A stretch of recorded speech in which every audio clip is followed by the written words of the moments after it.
Hey everyone, we have a new audiobook for you.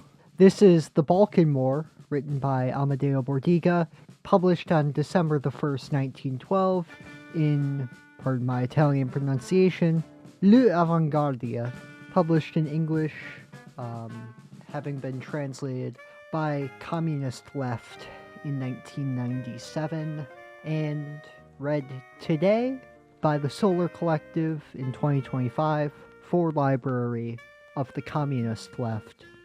Oigavalt, public translated by Communist Left, read for Library of the Communist Left. And by the way, this PDF is from International Library of the Communist Left. None of these projects have any affiliation to each other. It's just, apparently we're not very creative.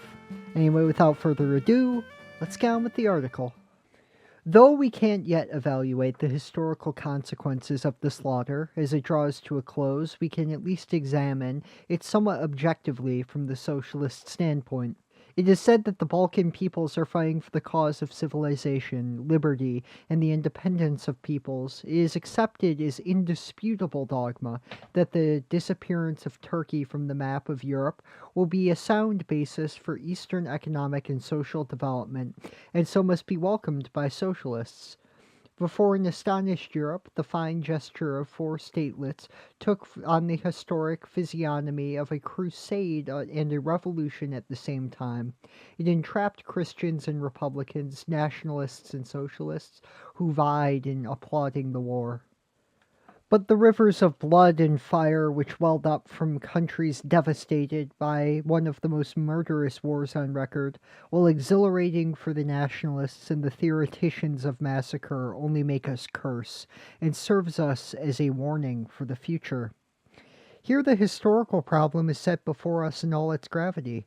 What stance must the socialists take on so-called quote-unquote wars of independence, which aspire to the liberation of an oppressed nationality from the foreign yoke? Some would say, as history teaches us, that national freedom is a precondition for the development of a capitalist bourgeoisie, and for the consequent class struggle which leads to socialism. Socialists must look favorably on wars for independence. We will discuss this conclusion, which is at most a sophism, with the very modest aim of unsettling the foundations of a too commonly accepted prejudice.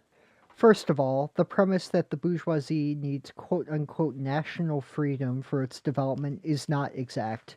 The bourgeoisie only needs to take the state away from the feudal oligarchies and install a democratic political regime. The collaboration of the masses being necessary for this, the bourgeoisie tries to make the struggle popular by giving it, in cases where the aristocracies belong to a non-indigenous nation or race, a patriotic context. So, for the example in Italy and Germany, where, as an extra-national question, the conquest of power by the bourgeoisie was resolved with the wars of 59 and 66, in France, on the other hand, the struggle between the aristocracy and the bourgeoisie had a revolutionary character and a fundamental physiognomy of civil war. Be it understood that these examples have a relative value, since historical facts are not so neatly classified or catalogued. Moreover, as the concepts of race and nationality are so elastic historically and geographically, they're always well adapted to the interests of oligarchic capitalist groups, according to the needs of their economic development. Only after the event can sycophantic history construct fantastic sentimental motives and create the patriotic and national tradition, which serves the shrewd bourgeoisie so well as an antidote to the class struggle. But the party which represents the working class has to look a bit closer. We see irredentism as no more than a cunning reactionary ploy, even from the viewpoint, we'll now re-examine it, which says that the bourgeoisie needs to pursue its development, etc. Irredentism is not justified. Nice and Trieste are more industrialized than much of Italy. On that basis, is there perhaps some kind of right to armed conquest of territories subject to the less civilized state? We're not raising the question of whether the war is just or unjust in such a case. History isn't justified, it's just observed. We're merely discussing the position a revolutionary class party has to take in these conflicts. Does the party have to support the war in order to accelerate the development of the bourgeoisie in a country that is still feudal? Our answer is no, and we applaud the heroic attitude of those Serb and Bulgarian comrades who opposed the war. In fact, this is the first reason. The war could possibly be more favorable to the more advanced people, but the inverse is also possible with the opposite results, even according to the theory of warmongering socialists of the Bisolati type. There is a question mark in parentheses after warmongering socialists. Side note, this uncertainty alone would suffice to turn every true friend of progress against the armed conflict, provided that is, they don't still believe in God. But democracy, given time and venality, even sinks that low. On the other hand, even if the solution of the conflict were to be such as to give greater freedom to the peoples of the conquered territory, nothing proves that a better position would be attained for the development of socialism. This is why 1. The increased prestige of the dynastic military and sometimes priestly oligarchies in the nations that waged war. 2. The intensification of nationalism and patriotism, which delays the organization of the proletariat into the internationalist class party. 3. In the defeated country, the intensification of racial hatreds and of the desire for revenge against the race which was once dominant and is now oppressed, assuming it hasn't been totally destroyed.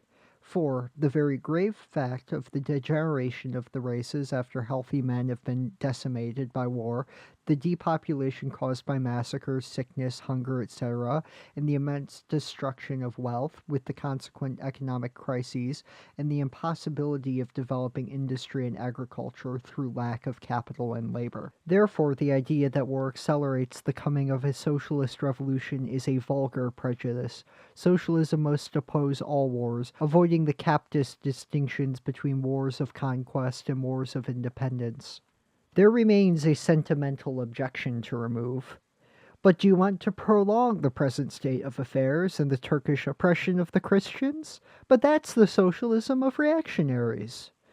In general, one mustn't discuss history on the basis of sentimental prejudices. Nevertheless, we'll counter these with some considerations. Evils are remedied by removing their causes. Now, it's an exaggeration to say that the cause of the Balkan disorder is Turkish rule. There are many other causes. The ambition of the foremost of the vile old states, which have always stirred the fires of racial hatred, the intervention of civilized Europe, which has spewed friars, priests, and unscrupulous profiteers down there, causing Muslim reaction. But the cause is race hatred, which can't be eliminated by means of wars, just as the Bulgarians and Greeks have hushed up their ferocious mutual loathing, so they were able to attempt a general Balkan agreement. Can it be asserted that the Turkish oligarchy was more opposed to this agreement than the ambitious oligarchies of the four little states? Anyway, our assertion, based on socialist principles, is this: socialists have to oppose this war. If it had been strong enough to avoid the war, the International would also have the strength to resolve the Balkan question without massacres. In declaring ourselves against wars of independence, we don't mean to defend racial oppression. Marx said that being opposed to the constitutional regime was not the same as supporting absolutism. And we can accept the formula, which seems to make up half of all the vast diplomatic lucubrations we've read in a month. The Balkans for the Balkan peoples. But we ask, to which people? To those who emerge from the mutual slaughter? To the orphans, the cripples, and the victims of cholera? This time, the statistics show how clearly what effect war has. The losses are such that it isn't hyperbole to assert that the race will be drained of blood and sterilized for a long time to come. The fields of devastation will remain to four gratified petty tyrants. If tomorrow in Santa Sofia the Tsar, in 18th century style, puts on the bloody crown of the Byzantine Empire, we hope there won't be any socialists among those who rummage among the historical trash of a clownish history and literature, seeking a few lines for the hymn to the victor.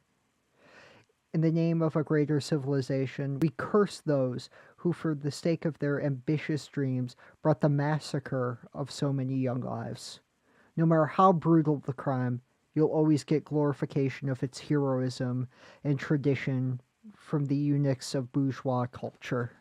And that is the end of Amadeo Bordiga's 1912 The Balkan War. This is the earliest work of Bordiga's archived on Marxist.org.